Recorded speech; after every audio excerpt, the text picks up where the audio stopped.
اور جب ان میں سے ایک جماعت نے کہا کہ تم ایسے لوگوں کو کیوں نصیحت کرتے ہو جن کو اللہ ہلاک کرنے والا یا سخت عذاب دینے والا ہے، تو انہوں نے کہا اس لیے کہ تمہارے پروردگار کے سامنے معذرت کر سکیں، اور عجب نہیں کہ وہ پرہیزگاری اختیار کریں۔ پھر جب انہوں نے ان باتوں کو فراموش کر دیا جن کی ان کو نصیحت کی گئی تھی، تو جو لوگ برائی سے منع کرتے تھے ان کو ہم نے نجات دی، اور جو ظلم کرتے تھے ان کو برے عذاب میں پکڑ لیا کہ نافرمانی کیے جاتے تھے۔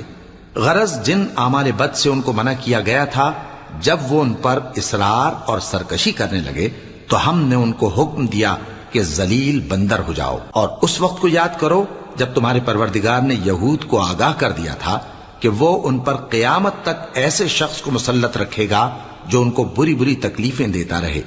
بے شک تمہارا پروردگار جلد عذاب کرنے والا ہے، اور وہ بخشنے والا مہربان بھی ہے۔ اور ہم نے ان